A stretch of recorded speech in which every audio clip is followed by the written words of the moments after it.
নমস্কার বন্ধুরা, আমাদের ইউটিউব চ্যানেল ট্যুর কেটেনে আপনাদের স্বাগত জানাই। আজ আমরা চলেছি দীঘার পথে। আপনারা কোলাঘাট থেকে বাঁদিকে হলদিয়া দীঘা রোডে ঢুকবেন এবং সোজা আসার পরে প্রথম যে আপনাদের টার্নটা হবে সেটা এইটা। এটাকে বলা হচ্ছে নন্দকুমার সার্কেল। এই যে দেখছেন, এটা হচ্ছে নন্দকুমার সার্কেল। এই নন্দকুমার সার্কেল থেকে আপনাদের নিতে হবে ডান দিকের এক্সিটটা। এটা হচ্ছে আপনার থার্ড এক্সিট। আর বাঁ দিকের যে ফার্স্ট এক্সিটটা, বাঁ দিক দিয়ে চলে যাচ্ছে আপনার মহিষাদল, তমলুক। যারা তমলুক এবং মহিষাদল রাজবাড়ি যেতে চান তারা বাঁ দিকে চলে যাবেন নন্দকুমার সার্কেল থেকে, আর সোজা চলে যাচ্ছে হলদিয়া পোর্ট। আর ডান দিকে এই যে ঢুকে গেলাম আমরা, এটা হচ্ছে আপনাদের দীঘার রাস্তা। কলকাতা থেকে কোলাঘাট অবধি আমার পূর্ববর্তী অনেকগুলো ভিডিওতে ওই রাস্তাটা কভার করা আছে, তাই কোলাঘাট অবধি রাস্তাটা আমি আর দেখালাম না। আচ্ছা, নন্দকুমার সার্কেল থেকে আপনার ডান দিকে ঢুকে দীঘার রাস্তায় সোজা আসবেন, তারপরে প্রথম যে বড় টার্নটা হবে সেটা ডান দিকের টার্ন।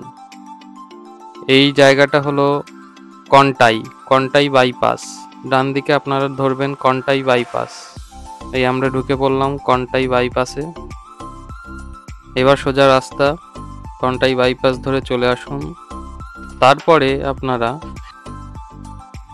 কাঁথি টাউনে ঢোকার পরে ডান দিকে একটা শার্প টার্ন পাবেন।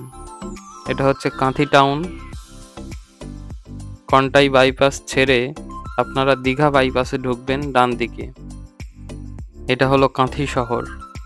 এখান থেকে আমরা ডান দিকে টার্ন নিয়ে দীঘার রাস্তায় ঢুকলাম। এটি হলো দীঘা রোড। এই রোড বরাবর এবার আমরা চাউলখোলা পর্যন্ত সোজা যাব। আপনারা যদি মন্দারমণি আগে যান সেক্ষেত্রে এই দীঘা রোড ছেড়ে আপনাদের বাঁ দিকে ঢুকতে হবে। জায়গাটা হচ্ছে চাউলখোলা বলে একটি জায়গা আছে, সেইখান থেকে বাঁ দিকে ঢুকতে হবে। এটা হচ্ছে চাউলখোলা। আমরা এবার বাঁ দিকে টার্ন নেব। এই যে আমরা এবার ঢুকছি বাঁ দিকে, আর এই সোজা এই রাস্তাটা চলে যাচ্ছে দীঘা। এখান থেকে মোটামুটি সোজা গেলে আপনার 20-22 কিলোমিটার দীঘা পৌঁছে যাবেন, কিন্তু আমরা মন্দারমণি হয়ে যাব, তাই আমরা বাঁ দিকে ঢুকে পড়লাম। চাউলখোলা থেকে মন্দারমণি মোটামুটি ওই 9-10 কিলোমিটার মতো রাস্তা। এটা আপনার এইরকম রাস্তা, সিঙ্গেল লেনের রাস্তা। তবে এই মন্দারমণি রাস্তায় ঢোকার পরই বিভিন্ন রিসর্ট, হোটেলের হোর্ডিংগুলো দেখতে পাবেন এবং টুরিস্ট গাড়ির আনাগোনাও অনেক। আপনাদের সুবিধার্থে রাস্তাটার যে টার্নগুলো মেন সেগুলো আমরা দেখালাম। আপনারা এই ভিডিওটাকে মন্দারমণি পৌঁছানোর জন্য হেল্পিং হ্যান্ড হিসেবে ইউজ করতে পারেন। আমরা এখন চলে এসেছি মন্দারমণি। এই বাঁদিকে দেখছেন মন্দারমণি বিচ। এই যে মন্দিরটা দেখছেন, রাধাকৃষ্ণ মন্দির, এই মন্দিরটা বিচ পার্কিং এর এখানে নতুন হয়েছে। এটাই হচ্ছে মন্দারমণির সিগনেচার বলতে পারেন। এখানে পার্কিং ফুল থাকায় আমরা একটু এগিয়ে গিয়ে ডান দিকে একটি দোকানের পাশে পার্কিং করেছিলাম। এটা ফ্রি পার্কিং। মন্দারমণি ঘোরাঘুরির পরে আমরা এখান থেকে স্টার্ট করেছি। আমরা এবার মেরিন ড্রাইভ দিয়ে যাব ওল্ড দীঘা। এই পথটা হবে খুব ইন্টারেস্টিং, সঙ্গে থাকুন। এই পথটি মূলত দেখাবার জন্য ভিডিওটা বানানো। মন্দারমণি থেকে আপনাদের সমুদ্রের পাশ দিয়ে যে রাস্তাটা গেছে সেটা ধরতে গেলে রাস্তাটা কিছুটা গ্রামের মধ্য দিয়ে গেছে। এই দেখুন, গ্রামীণ অঞ্চলের মধ্য দিয়ে রাস্তাটা গেছে অনেকটা। এই গ্রামের রাস্তা দিয়ে অনেকটা যাওয়ার পরে ভেতর দিয়ে প্রথম যে মেন জায়গাটা ভালো করে খেয়াল রাখতে হবে সেটা হচ্ছে এই জায়গাটা। এইখান থেকে আমরা এই যে নয়াকালী টেম্পল দেখা যাচ্ছে দীঘা, এই বরাবর আমরা জলধর ব্রিজের দিকে উঠে যাব। আরেকটা রাস্তা নিচের দিকে ডান দিক দিয়ে নেমে যাচ্ছে, ভুলেও ওই রাস্তা দিয়ে যাবেন না, তাহলে আবার সেই দীঘার মেন রোডে চলে যাবেন। এটা হচ্ছে জলধর ব্রিজ।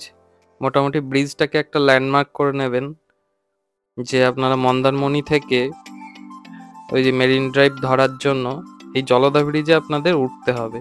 জলদা ব্রিজের পাশ দিয়ে ডান দিক দিয়ে যে রাস্তা নেমে গেছে সেটা ধরলে হবে না। আমরা জলদা ব্রিজ ক্রস করছি এখন।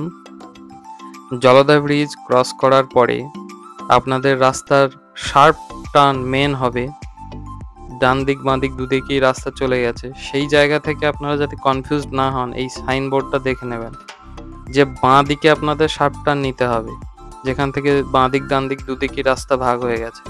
কারণ বাঁ দিকে যাচ্ছে শঙ্করপুর তাজপুর, এই সাইনবোর্ড দেখে মনে রাখবেন। আর গুগল ম্যাপ তো রয়েইছে, তবে গুগল ম্যাপে অনেক সময় কনফিউশন তৈরি হতে পারে। যে শার্প টার্নটার কথা বলছিলাম এইটা সেইটা, এই যে ডান দিকে যে রাস্তাটা উঠে যাচ্ছে, এই ডান দিক দিয়ে বেরিয়ে গেলে আবার সেই দীঘার মেন রোডে চলে যাবেন। মোট কথা হলো এই যে মেরিন ড্রাইভটা আর ওই যে দীঘার যে মেন রোড আপনার, যেটা দিয়ে সবাই যায় সরাসরি দীঘা গেলে, এই দুটো মোটামুটি প্যারালালি চলতে থাকে। মানে এই ডান দিকে যে কোনো টার্ন নিয়ে বেরিয়ে গেলেন না, মোটামুটি আপনি পৌঁছে যাবেন সেই মেন রোডে। তো সেক্ষেত্রে বাঁ দিকের বেশিরভাগ সব টার্নগুলো বাঁ দিকেই হবে। এতক্ষণ ধরে মেরিন ড্রাইভ বলছিলাম, অথচ এখনো অবধি সমুদ্রের পাশ দিয়ে রাস্তা যেতে দেখেননি। তবে সেই আক্ষেপ কিছুক্ষণের মধ্যেই মিটতে চলেছে। আমরা চলে এসেছি তাজপুর। এই তাজপুরের পার্কিং প্লেস এটা। মেইনলি তাজপুর থেকেই যে মেরিন ড্রাইভের আসল মজাটা শুরু হচ্ছে। কারণ তাজপুর থেকে আপনার শঙ্করপুর অবধি এই রাস্তাটাই হচ্ছে পুরো মেরিন ড্রাইভের বেস্ট ফেজ। একদম পুরো সমুদ্রের ধার দিয়ে দিয়ে রাস্তাটা। এই যে আমরা এখানে তাজপুরে কিছু সময় কাটাবার পর আমরা আবার পার্কিং থেকে যাত্রা শুরু করলাম শঙ্করপুরের উদ্দেশ্যে। এই যে শুরু হলো, এই হচ্ছে আসল মেরিন ড্রাইভ। বাঁ দিকে সমুদ্র আর তার পাশ দিয়েই রাস্তা। অসাধারণ সুন্দর বললেও কম বলা হবে। যারা গাড়ি চালাতে ভালোবাসেন তাদের তো বলবো অবশ্যই একবার এই মেরিন ড্রাইভ দিয়ে ড্রাইভ করবেন, না হলে ড্রাইভ করার মজাটাই অপূর্ণ থেকে যাবে। বিকেলের পড়ন্ত আলো, বাঁদিকে সমুদ্রের ঢেউ আর সমুদ্রের গর্জন, আর আপনজনের সাথে আপনি চলেছেন সমুদ্রের মেরিন ড্রাইভ দিয়ে। সে এক নৈসর্গিক অনুভূতি, এখানে না আসলে বুঝতে পারবেন না।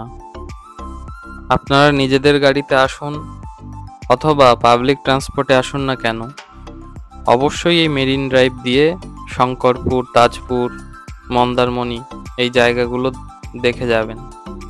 তাহলে এই মেরিন ড্রাইভ দিয়ে যাতায়াতের এই যে দৃশ্যটা, এটা আপনাদের আরেকটা নতুন বাড়তি পাওনা হয়ে থাকবে। আমরা যেমন গেছিলাম কলকাতা থেকে দীঘা যাওয়ার সময় মন্দারমণি হয়ে মেরিন ড্রাইভ দিয়ে শঙ্করপুর, তাজপুর, ওল্ড দীঘা হয়ে নিউ দীঘা।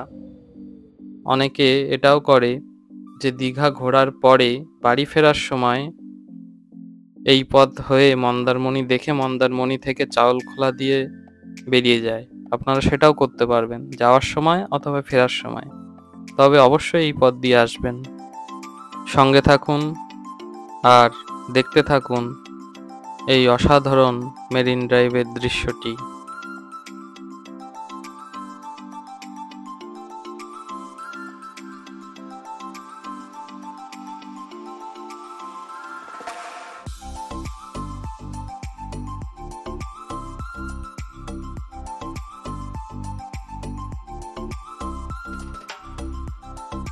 সমুদ্রের একদম পাশ দিয়ে রাস্তা শেষ।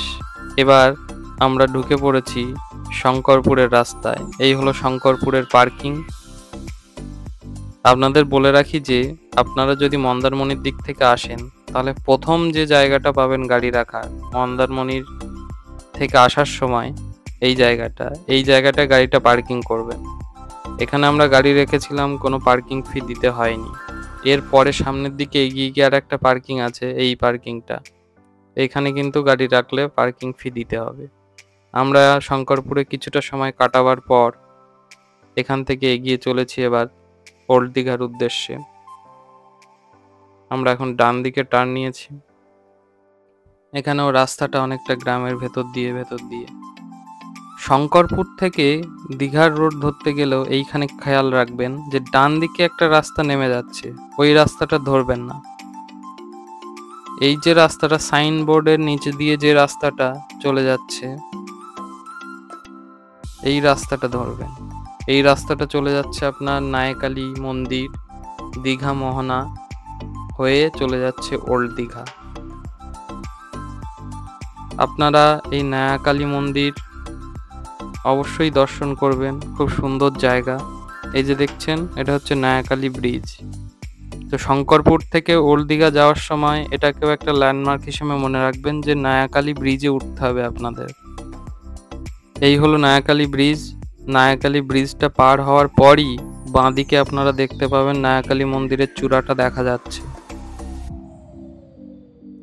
চলুন দেখতে থাকুন।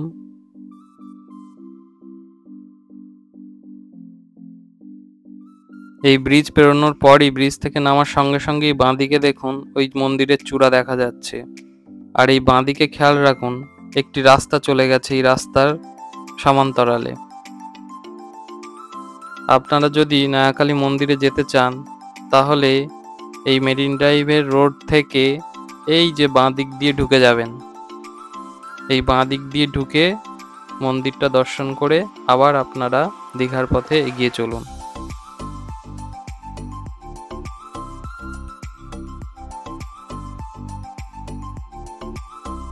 নায়াকালী মন্দিরটা পেরিয়েই আপনারা বাঁ দিকে টার্ন নেবেন। আপনারা হয়তো এতক্ষণ লক্ষ্য করেছেন যে মন্দারমণি থেকে দীঘা আসার পথে, বা বলতে পারেন চাউলখোলায় ঢোকার পর থেকে, মোটামুটি শার্প টার্ন যেগুলো নেওয়া হয়েছে সবই বাঁ দিকে টার্ন। তো সেক্ষেত্রে মনে রাখা একটু সহজ হবে। এবার আমরা ঢুকে পড়েছি ওল্ড দীঘার রুটে।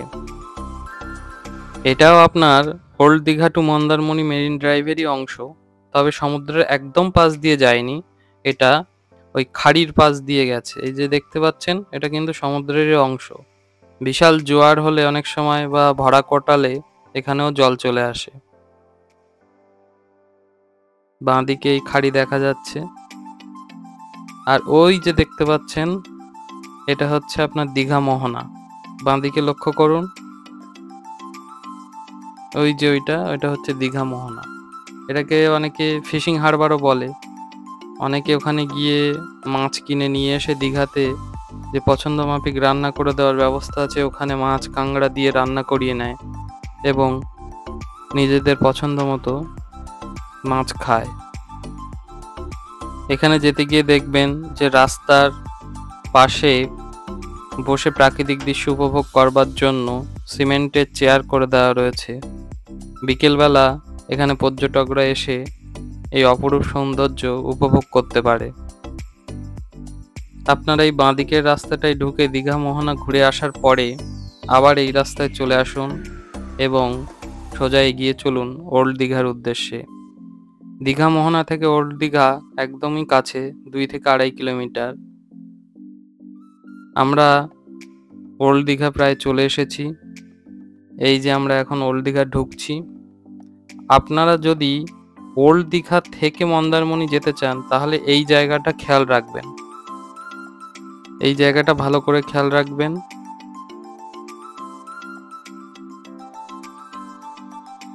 ওই যে দেখছেন বাস যাচ্ছে, ওইটা হচ্ছে দীঘার মেন রোড। আর ওই ডান দিকে গেলেই হচ্ছে ওই যে দীঘার বিশ্ববাংলা যে গেট। আপনারা জাস্ট ওই দীঘার বিশ্ববাংলা গেট থেকে ডান দিকে যে রাস্তাটা উঁচুর দিকে উঠে যাচ্ছে, মানে এই রাস্তাটা আমরা যেটা দিয়ে নামছি, আপনারা যদি ওল্ড দীঘা থেকে আসেন তাহলে ঠিক এই উঁচুর দিকে ডান দিকের রাস্তাটা ধরে নিন, তাহলে এটাই আপনাদের মেরিন ড্রাইভ দিয়ে মন্দারমণি অবধি নিয়ে যাবে। তাই আমরা চলে এসেছি ওল্ড দীঘা।